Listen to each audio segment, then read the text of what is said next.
In the heat of live political debate, emotions often run high, and words can land harder than intended. But in moments where tension flares, the person who maintains composure can completely shift the power dynamic. That's exactly what happened when Congresswoman Jasmine Crockett responded to a remark that could have easily derailed the conversation or triggered an emotional outburst. When Karoline Leavitt turned toward Crockett and said, "Sit down, girl," it wasn't just a passing phrase. To many watching, it came off as patronizing, dismissive, and deeply unprofessional, particularly when directed at a sitting member of Congress. The context made it clear that the term girl was not meant in a friendly or neutral way. Instead, it carried an air of condescension that crossed the line from political sparring into personal disrespect. At that moment, all eyes turned to Crockett. Everyone, the panel, the viewers, even her opponent, expected a reaction. And Crockett gave one, but not the kind that would dominate headlines for the wrong reasons. She didn't raise her voice. She didn't meet fire with fire. Instead, she calmly, yet firmly said, "Girl, I'm a sitting member of Congress. You better sit down and learn something." It was a powerful retort, not because it was flashy or biting, but because it was composed. She didn't allow the moment to become a spectacle. She didn't let it be defined by outrage or personal attacks. She redirected the energy of the room, asserting her position not with volume, but with presence. That composure sent a clear message. Authority doesn't always announce itself with aggression. True confidence shows in restraint. Her words reminded everyone watching that professionalism and self-control speak louder than insults, especially in spaces where those qualities are too often overlooked in favor of viral drama. The impact was immediate and unmistakable. On social media, people across backgrounds and political leanings shared the clip, not necessarily because of the politics behind it, but because of how the moment was handled. Crockett's demeanor cut through the noise in a way that resonated. For some, it was a lesson in standing tall without stooping low. For others, it was a demonstration of how to maintain dignity when someone else tries to diminish it. The power of composure in politics is often underestimated. We're used to a landscape where shouting matches and personal digs grab headlines, but this moment proved that poise can be just as disruptive, in the best way.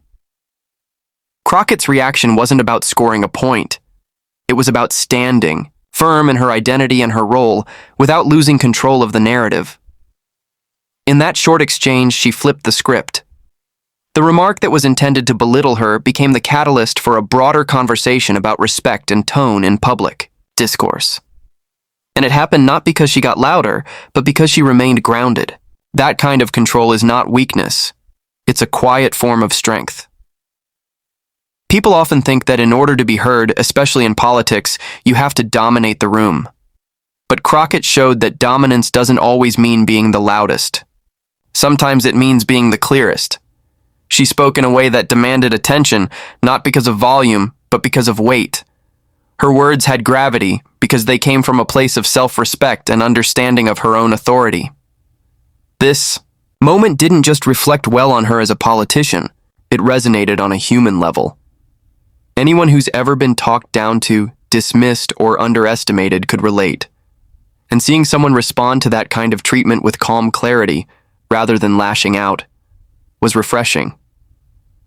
It reminded viewers that maintaining composure in the face of disrespect isn't weakness, it's strategy, it's power, and it can be unforgettable.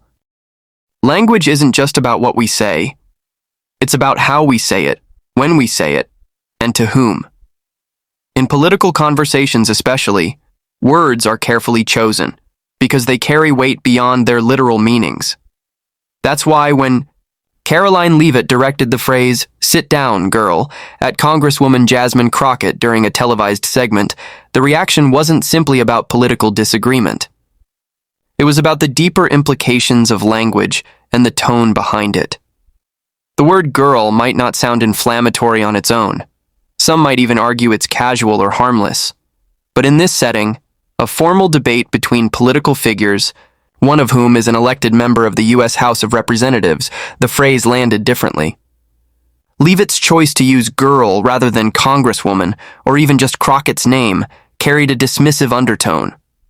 It sounded like an effort to diminish Crockett's stature and experience in a space where titles and respect are part of the discourse.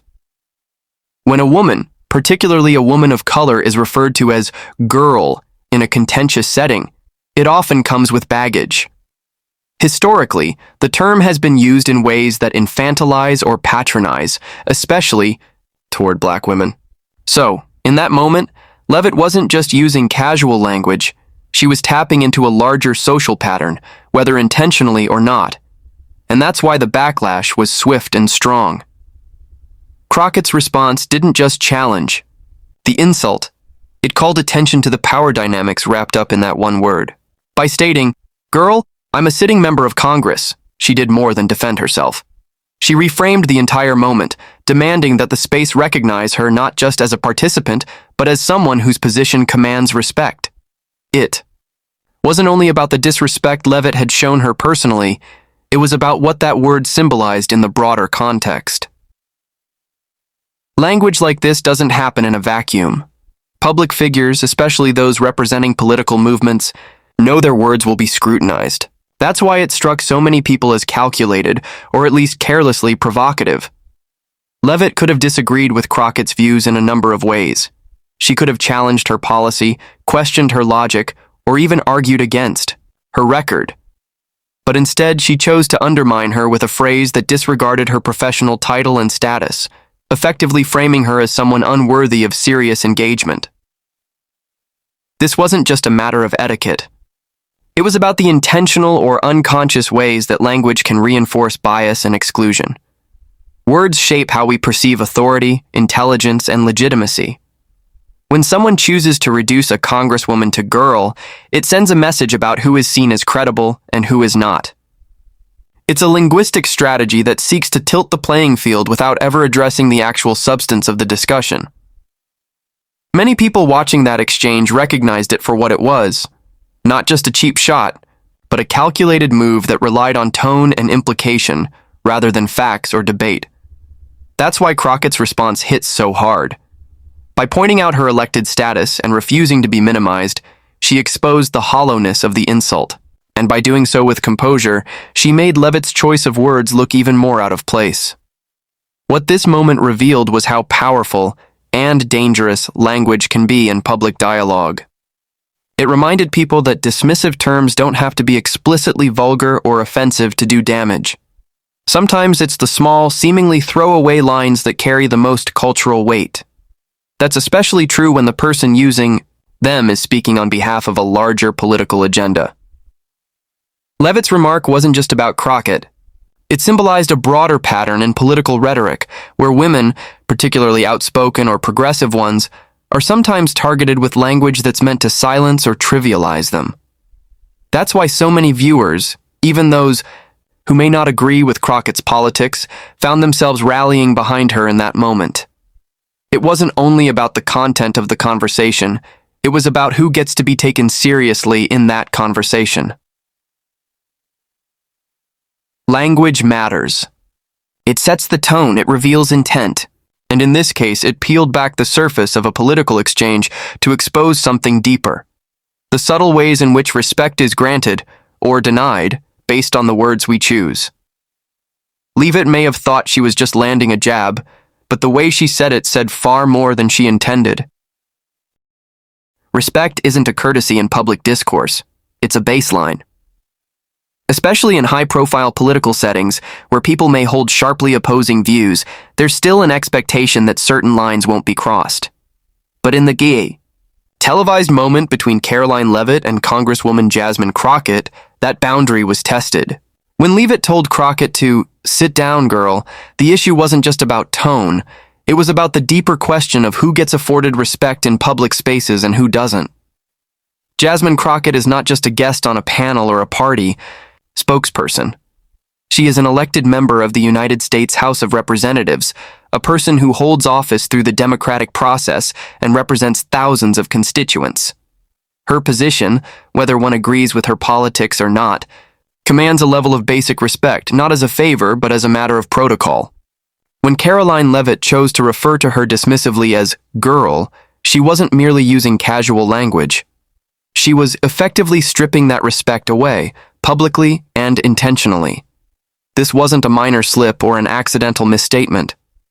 It came at a moment of visible tension during a live political exchange, and the phrasing was clearly meant to be cutting. The tone was dismissive, not conversational. And the use of the word girl, when directed at a professional black woman in a public forum, instantly brought up long-standing issues about how women, especially women of color, are too often addressed in ways that diminish their authority. The underlying issue isn't just the word itself, but the pattern it reflects.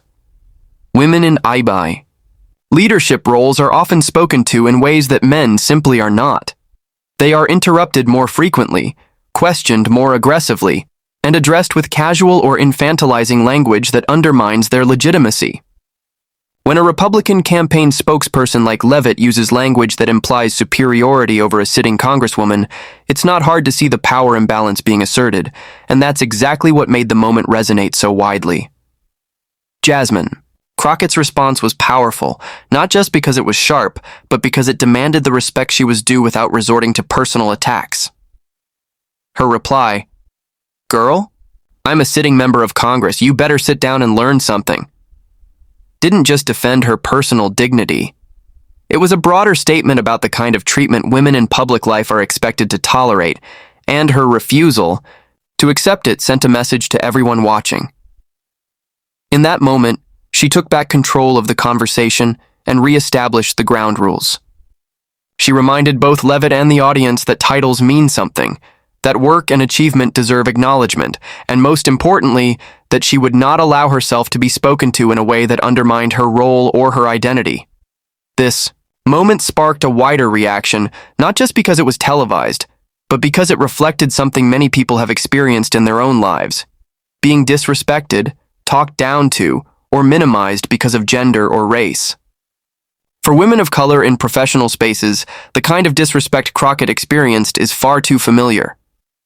Whether intentional or not, phrases like girl in this context don't land neutrally. They carry the weight of history, a history of exclusion, patronization, and casual disrespect that still lingers in many institutions today. Leavitt may have thought she was making a strong point or asserting dominance in the conversation, but her approach backfired. Rather than weakening Crockett's presence, it strengthened it. Viewers recognized the imbalance immediately. While one side was relying on verbal jabs and condescension, the other was standing firm and asserting rightful authority. This isn't just a story about two political figures clashing on TV. It's about how we define respect in the public arena. It's about who gets spoken to with professionalism and who is still treated as if they need to earn their place in the room. Karoline Leavitt's words might have been short, but they revealed a lot about the assumptions that still govern our political and social conversations, particularly when it comes to how we address women who are unapologetically confident, accomplished, and visible. Jasmine Crockett didn't just respond to an insult. She pushed back against a dynamic that too often goes unchecked, and in doing so, she reminded America that respect isn't optional when engaging with leaders. It's the minimum required. Sometimes it only takes one sentence, one unplanned moment, to shift the tone of an entire national conversation. That's exactly what happened when Karoline Leavitt, a spokesperson for Donald Trump's 2024 campaign, said to Congresswoman Jasmine Crockett, "Sit down, girl," during a televised political discussion. It wasn't a scripted debate point or a clever soundbite. It was a moment of casual disrespect that instantly turned into something far bigger than the exchange itself. And what followed, Crockett's composed yet commanding response, created a ripple effect that no one on that stage could have predicted. "Girl, I'm a sitting member of Congress, you better sit down and learn something." Those words weren't just a clapback or a comeback. They became a viral statement, instantly shared and dissected across social media, television commentary, and everyday conversations. In a political world that often rewards volume over substance, Crockett's measured yet firm reply broke through the noise. It didn't just silence Leavitt in that moment. It captured the attention of millions, turning a heated exchange into a defining statement on respect, leadership, and self-worth. This wasn't a choreographed moment. Crockett wasn't reading from prepared notes or reciting a well-rehearsed line. That's exactly why it resonated. It was authentic, a real-time response to an attempt at public belittlement. And when she refused to back down or respond with equal insult, her words took on a different kind of power. In a space where anger often overshadows clarity, her response became both a shield and a statement. The speed at which the moment went viral wasn't just due to the dramatic nature of the exchange. It was because so many people, particularly women and especially women of color, recognized themselves in that situation. The experience of being dismissed, talked down to, or condescended to in professional spaces is not rare. What Crockett gave those viewers was a clear example of how to respond with dignity without losing impact. Her words became a rallying cry, not because she shouted them, but because they reminded people what self-respect looks like in real time. Karoline Leavitt may have thought her comment would simply be a throwaway insult, the kind of line that gets lost in the shuffle of political sparring. Instead, it lit a fuse. The conversation quickly expanded beyond the individuals involved. People started asking questions about the language used in political commentary, why a spokesperson for a presidential campaign thought it was acceptable to refer to a congresswoman in that way, and what that said about deeper issues of gender, race, and respect in American discourse. Suddenly, this wasn't just about Crockett and Leavitt. It became about the broader environment in which women, especially those in positions of leadership, are expected to tolerate belittlement and stay quiet. Crockett's decision not to let it slide and to confront it directly without descending into personal attacks reframed the situation entirely. It showed that moments like these aren't just about winning arguments. They're about setting boundaries and reminding people what leadership looks like. One of the most striking aspects of the reaction was how many people who didn't share. Crockett's political beliefs still supported her in this moment. It wasn't about partisanship. It was about basic human decency. People recognized that the way someone is spoken to in public matters. They saw that regardless of ideology, professionalism and mutual respect should be the floor, not the ceiling, for political discourse. This single exchange didn't just trend for a day and disappear. It became part of a larger conversation about tone and behavior in public forums. News outlets replayed it. Commentators weighed in. Even in workplaces and community spaces, people referred to it as an example of how to stand firm in the face of disrespect without escalating the situation unnecessarily. That's the kind of impact a single moment can have, when someone chooses not to be silent, not to brush something off, and not to match pettiness with pettiness. Karoline Leavitt's words might have been designed to throw Jasmine Crockett off her game, but what they actually did was give her a platform to demonstrate strength, poise, and principle in front of a national audience. It was proof that the right words delivered at the right time can transform an insult into a statement and a moment into a movement. The exchange between Karoline Leavitt and Congresswoman Jasmine Crockett was more than just a moment of friction during a televised debate. It became a cultural flashpoint. What started as an attempt to dismiss and belittle quickly evolved into a conversation about power, identity, and the way we engage with one another in the public square. At the heart of it was not just political disagreement, but the question of how individuals, particularly women, and especially women of color, are treated when they dare to speak with confidence in a space historically dominated by others. Jasmine Crockett's response to being called girl wasn't just about defending herself. It was about drawing a clear boundary. She reminded the nation that authority is earned, not granted through the approval of others, and that respect must be mutual, even in disagreement. Her words didn't carry anger or personal venom. Instead, they carried weight because they were grounded in truth. In a setting where personal attacks are often used to undermine credibility, she flipped the dynamic with calm assertion. That balance, being unapologetically direct without being inflammatory, is part of what made her response resonate so widely. In contrast, Karoline Leavitt's choice of language revealed a troubling reality: that there's still a tendency in political spaces to weaponize familiarity and condescension against people who refuse to be diminished. Whether intended as a joke, a jab, or a calculated provocation, Leavitt's words sparked a reaction that made clear such tactics are no longer going unchallenged. The backlash wasn't only about defending Crockett, it was about defending the principle that every person in public service deserves to be spoken to with dignity, regardless of party, gender, or race. What unfolded in that moment wasn't scripted or rehearsed, but its authenticity is exactly what gave it lasting impact.